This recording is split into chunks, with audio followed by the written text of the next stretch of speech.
오늘 본문을 통해서 보라 내가 속히 오리라 하는 제목으로 말씀의 은혜를 같이 나누겠습니다. 여러분, 우리가 지하철을 타게 되면 또 승강장에 서 있을 때 이제 안내 방송이 나옵니다. 열차가 곧 도착합니다. 승강장 안쪽으로 물러서 주십시오. 그러면 이 방송이 나오면 사람들의 움직임이 달라지죠. 휴대폰을 보던 사람이 이제 일어나고 또 가방을 다시 메고 또 짐을 챙깁니다. 이렇게 안내 방송이 나오면 우리가 무언가 준비를 한다라는 얘기예요. 오늘 이 요한계시록의 말씀, 이 말씀은 하나님이 우리에게 보내주시는 마지막 안내 방송이기도 하고 또 경고 방송이기도 합니다. 보라 내가 속히 오리라. 주님이 속히 오신다는 이 말씀이 오늘 본문 안에 3번이나 나옵니다. 7절에 또 12절에 20절에 이렇게 나옵니다. 주님이 지금 강조하시는 것이 이거예요.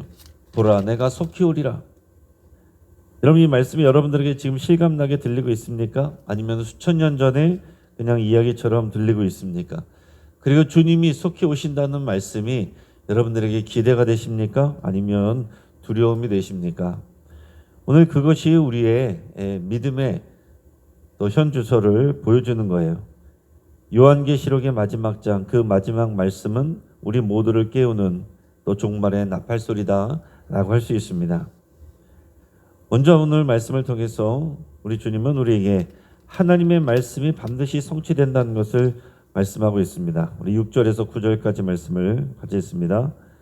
또 그가 내게 말하기를 이 말은 신실하고 참된지라 주 곧 선지자들의 영의 하나님이 그의 종들에게 반드시 속히 되어질 일을 보이시려고 그의 천사를 보내셨도다. 보라 내가 속히 오리니 이 두루마리의 예언의 말씀을 지키는 자는 복이 있으리라 하더라. 이것들을 보고 들은 자는 나 요한이니 내가 듣고 볼 때에 이 일을 내게 보이던 천사의 발 앞에 경배하려고 엎드렸더니 그가 내게 말하기를 나는 너와 네 형제의 선지자들과 또 이 두루마리의 말을 지키는 자들과 함께 된 종이니 그리하지 말고 하나님께 경배하라 하더라. 아멘. 자, 오늘 이 6절에서 이 말은 신실하고 참되다라고 말하고 있습니다. 요한계시록은 단순한 환상이 아니라 참된 하나님의 말씀입니다. 하나님께서 반드시 이루실 미래의 현실이에요. 자, 요한은 오늘 본문에서 보면 두 번째로 천사 앞에 엎드려 경배하려다가 책망을 받습니다. 왜 그렇습니까? 오직 하나님만 경배받으실 분이기 때문에 그래요. 당장 지금 눈앞에 천사가 보이고 또 광명한 모습이 보이면은 사람들의 마음은 경외심을 갖게 되고 또 경배하고 싶어집니다. 그러나 오직 경배받을 분은 우리 하나님 또 예수 그리스도뿐이라고 또 이렇게 말씀하는 겁니다. 오늘날도 마찬가지입니다. 여러분, 우리는 사람이나 직분이나 조직이나 또 프로그램이나 또 심지어 은사나 영적 체험을 우상처럼 여길 때가 있습니다. 오늘 내가 진짜로 예배하고 있는 대상이 누구인가? 오늘 그것을 우리가 점검할 수 있길 바랍니다. 어떤 한 부인이 다이아몬드 반지를 팔기 위해서 감정소를 찾아갔대요. 감정가는 말했습니다. 이 반지는 가짜입니다. 그랬더니 이 부인이 억울해서 외쳤습니다. 이거 남편이 준 건데요. 하지만 아무리 정이 있어도 가짜는 가짜입니다. 여러분, 우리가 기억해야 될 것은 말씀은 감정이 아니라 진리입니다. 주의 말씀을 들을 때 우리 감정으로 듣는 것이 아니라 진리의 말씀으로 들어야 돼요. 나에게 유리한 말씀을 골라 듣는 것이 아니라 있는 그대로 주의 말씀을 들어야 됩니다. 하나님의 말씀만이 진짜이고 세상은 변하고 또 일시적이어도 하나님의 말씀이 영원한 본질입니다. 그러면서 우리에게 지금이 바로 회개하고 거룩하게 살 때라고 말씀하고 계세요. 10절 11절 같이 읽습니다. 또 내게 말하되 이 두루마리의 예언의 말씀을 임봉하지 말라. 때가 가까우니라. 불의를 행하는 자는 그대로 불의를 행하고 더러운 자는 그대로 더럽고 의로운 자는 그대로 의를 행하고 거룩한 자는 그대로 거룩하게 하라. 아멘.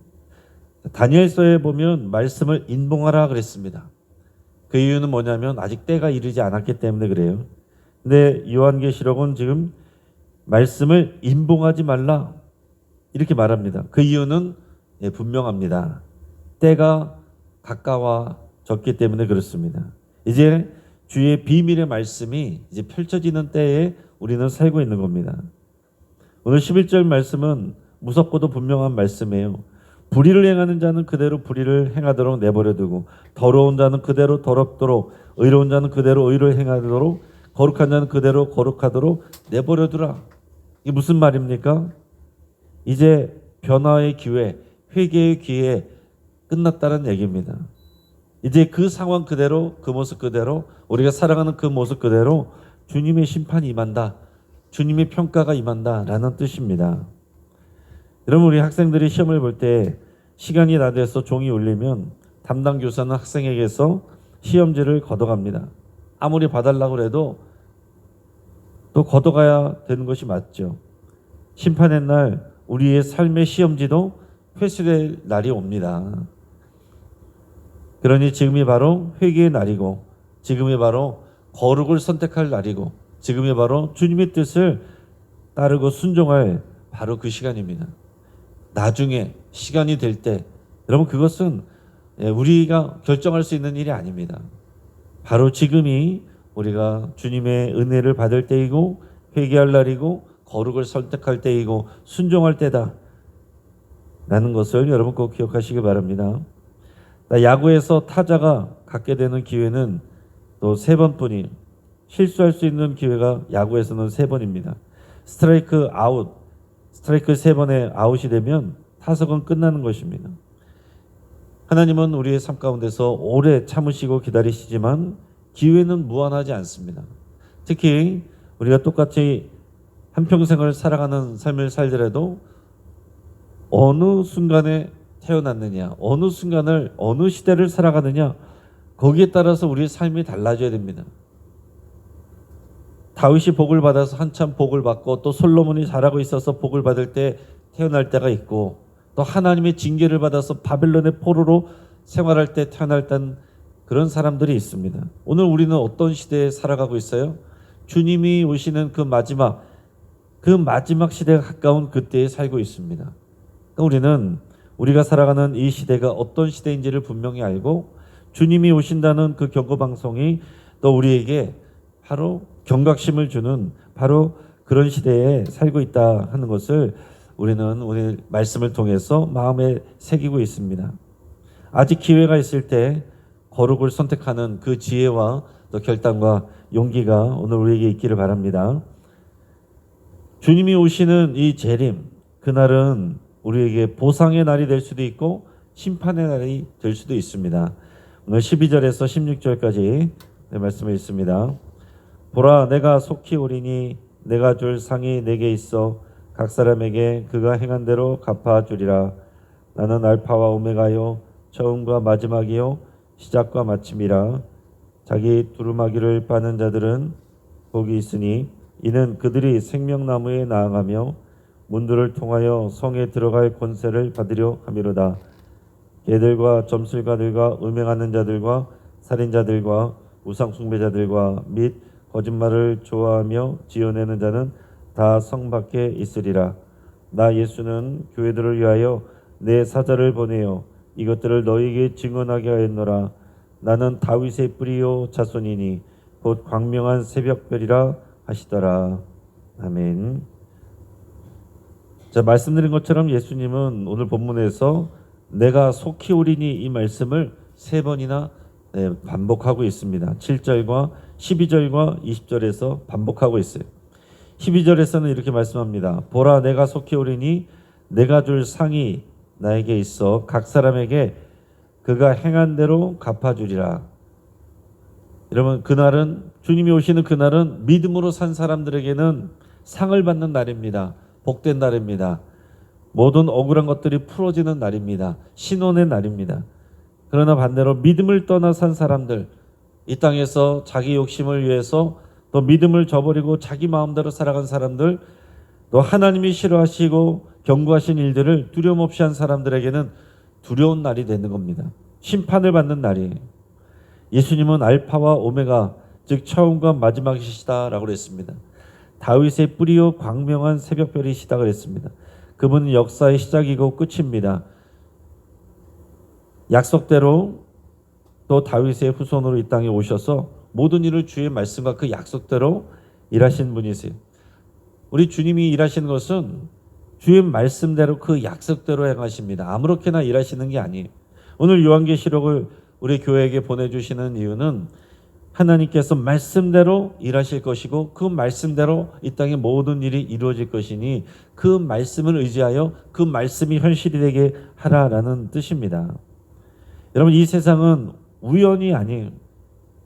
자꾸의 지식인들은, 과학자들은 모든 것이 우연이라고 말하려고 합니다. 왜 그렇습니까? 하나님을 인정하지 않으려고 하니까 모든 것들이 자꾸 우연이래요. 여러분, 이 우주가 정말 시계보다도 더 정밀하게 그렇게 운행이 되고 있는데 다 우연이래요. 사람의 몸이나 모든 우리의 사물들을 보면은 너무나도 신기하게, 신비롭게 우리가 몸이 이루어져 있고 우리가 알지 못하는 그런 상황 속에서도 우리 몸이 우리 건강을 위해서, 생명을 위해서 일하고 움직이고 있습니다. 우리가 그것을 알지 못해도 그렇게 되어지고 있습니다. 근데 그런 것들이 다 우연이래. 그러나 여러분, 세상은 우연이 아니라 예수 그리스도라고 하는 목적지를 향해서 달려가고 있는 열차와도 같습니다. 예수 그리스도가 이 땅에 오실 때 우리는 이 땅의 마지막을 보게 되는 것이고 약속하신 하나님 나라가 완전하게 이루어지는 것을 또 보게 되고 누리게 되는 겁니다. 자, 공장에 근무하던 직원들이 평소에는 대충 일하다가 어느 날 사장이 깜짝 방문하니까 갑자기 정리를 하고 땀 흘리면서 일하는 척을 한다고 해봅시다. 하지만 정직한 직원은 언제나 똑같이 일하기 때문에 부끄러움이 없습니다. 달라질 게 없어요. 이게 우리들의 모습이어야 됩니다. 예수님은 도둑처럼 갑자기 오신다고 했습니다. 이것을 강조하시는 거예요. 보라, 내가 속히 오리로다. 언제 오실지 모르는데 생각보다 빨리 오신다는 거죠. 스피노자는 내일 지구가 멸망해도 나는 오늘 한 그루의 사과나무를 심겠다 그랬습니다. 그 무슨 얘기겠어요? 가치 있는 일에 오늘의 시간을 투자한다라는 얘기입니다. 여러분, 주님이 내일 오신다. 그러면 여러분은 오늘 무엇을 하시겠습니까? 갑자기 안 하던 것을 하시겠습니까? 하던 것을 할 수 있기를 바랍니다. 무슨 얘기예요? 주님이 당장 오신다고 했을 때 정말 주님이 기뻐하실 만한 일을 오늘 하라라는 얘기예요. 안 하던 것을, 주님이 기뻐하실 일을 안 하고 있다가 오실 때 맞춰 살려고 하는 것은 어리석은 일입니다. 오늘이 주님이 오신 날이다. 늘 생각을 하면서 주님이 오셔도, 갑자기 오셔도 부끄러움 없도록, 또 기쁠 수 있도록 주님이 기뻐하실 일, 그 일을 감당하라. 그것이 오늘 우리에게 주시는 귀한 메시지입니다. 오늘 17절 말씀 같이 읽겠습니다. 성령과 신부가 말씀하시기를 오라 하시는도다. 듣는 자도 오라 할 것이요 목마른 자도 올 것이요 또 원하는 자는 값없이 생명수를 받으라 하시더라. 아멘. 자, 이제 성령과 신부가 같이 말을 한대요. 성령이 말씀하실 뿐만 아니라 신부, 즉 교회가 같이 외친대요.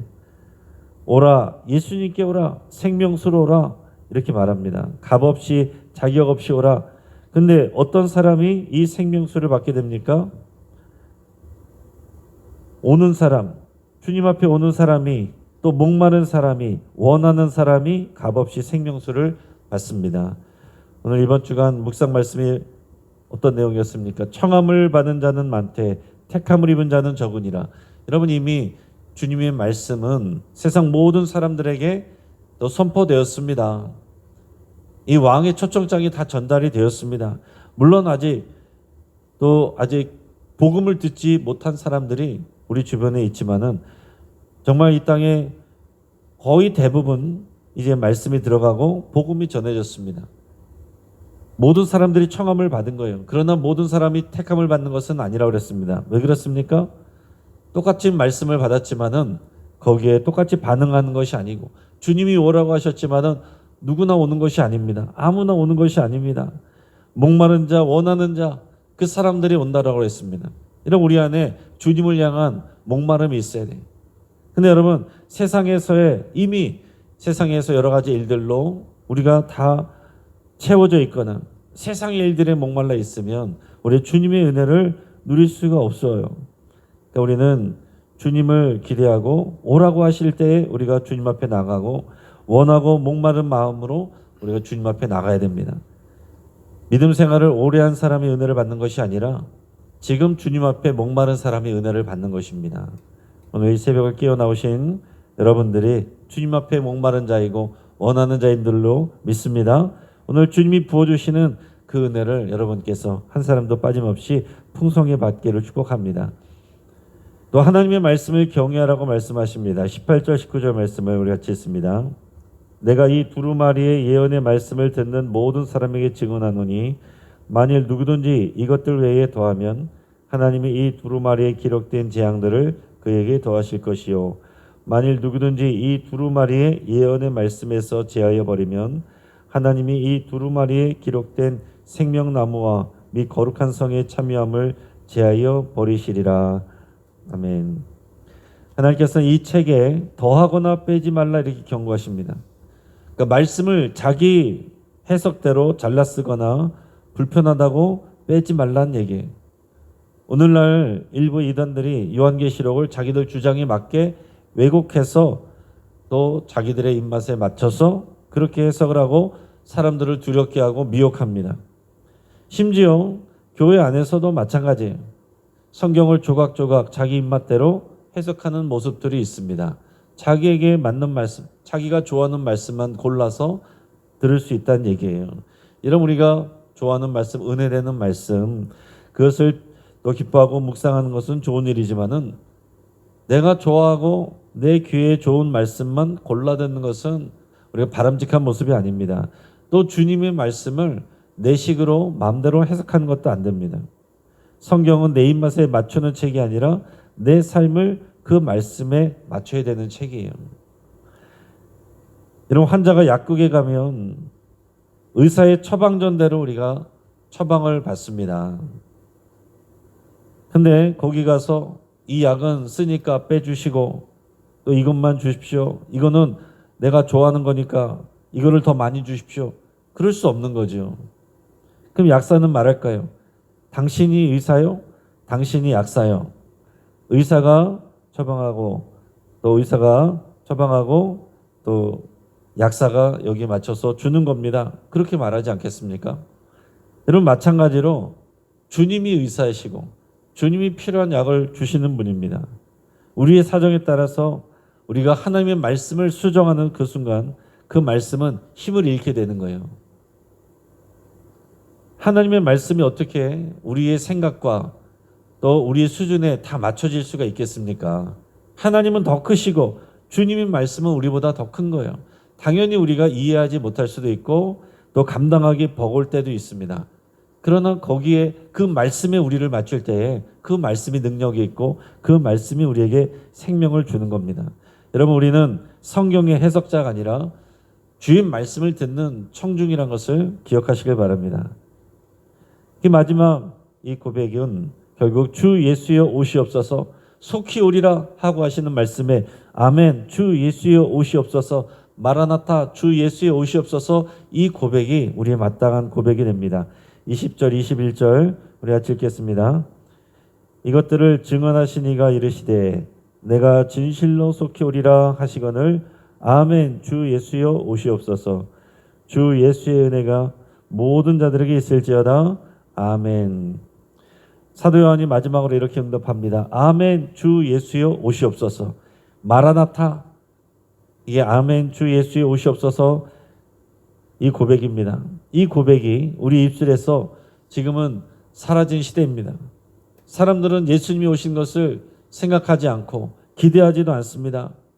예수님이 오시면 오히려 내가 이 땅에서 많은 것들을 포기해야 될까 봐 또 지금이 아니라고 오시지 말라고 그런 마음들이 많이 있을 수 있습니다.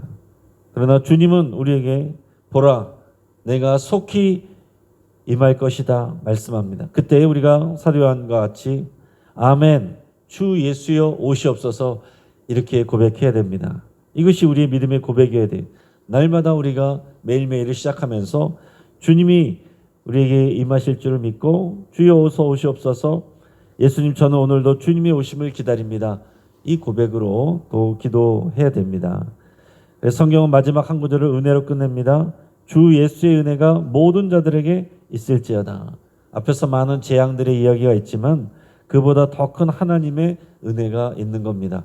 그래서 요한계시록은 두려움과 재앙의 말씀이 아니라 교회에게 소망을 주는 그런 약속의 말씀이에요. 여러분, 신부는 결혼식 당일을 위해서 몇 달 전부터 드레스를 맞추고 또 피부를 가꾸고 또 몸매를 관리하고 신발도 준비합니다.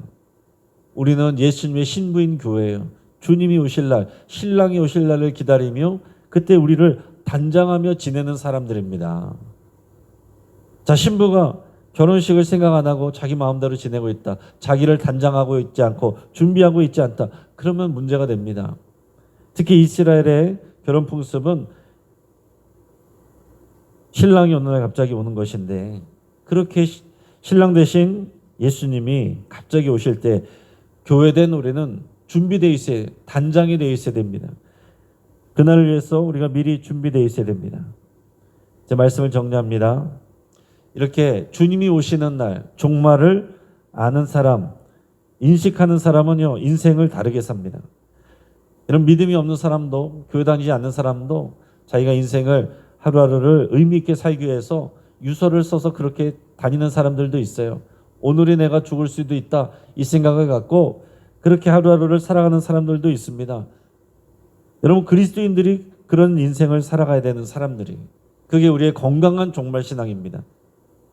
몇 년도 몇 월 며칠 그걸 맞추는 게 종말신앙이 아니고, 오늘 주님이 오실 수 있다, 내가 바로 이 순간에라도 주님 앞에 갈 수 있다, 이것을 고백하며 오늘 하루를 신부된 교회로 단장하며 주님이 기뻐하실 일들을 선택하며 그 일을 감당하는 것, 내일로 미루지 않는 것, 그게 우리 그리스도인들의 건강한 신앙생활이다 하는 것입니다. 여러분, 우리가 믿음으로 살 때 보라 내가 속히 오리라, 이 말씀이 우리에게 용기가 되고 소망이 되는 것입니다. 여러분, 주님이 속히 오신다는 이 말씀이 여러분들에게 또 혹시 두려움이 되고 있습니까? 아니면은 소망이 되고 있습니까? 오늘 이 말씀 앞에 아멘 주 예수여 어서 오시옵소서, 이 말씀으로 또 이 고백으로 나가는 저와 여러분 되기를 주의 이름으로 축복합니다. 오늘 말씀을 붙잡고 함께 기도하겠습니다. 주님의 재림을 준비하며 깨어 사는 우리 삶이 되도록 성령 하나님의 도우심을 구할 수 있길 바랍니다. 또 하나님의 말씀을 신실하고 참된 진리로 믿고 살도록, 그 말씀을 의지하여 살도록 인도해 달라고 기도할 수 있길 바랍니다. 또 예수님이 갑자기 오시는 날이 우리에게 소망이 되고 기다려지는 우리의 삶이 되도록 준비하고 단장하는 신부의 모습으로 살아가도록 여러분 결단하며 기도할 수 있길 바랍니다. 우리 환우들을 위해서 우리 함께 기도해 주시고, 또 여러분들의 치유를 위해서 함께 기도하겠습니다. 또 교육부 교사들을 위해서 함께 기도해 주시고, 또 사명으로 학생들을 사랑하고 가르칠 수 있도록 위해서 함께 기도하겠습니다. 우리 고3 수험생들과 또 재취업을 준비하는 장년들을 위해서 주님께서 선하게 인도해 주시고 또 길들을 열어주시기를 위해서 함께 기도하겠습니다. 이 시간 주여 한번 부르짖고 합심해서 함께 기도합니다. 주여.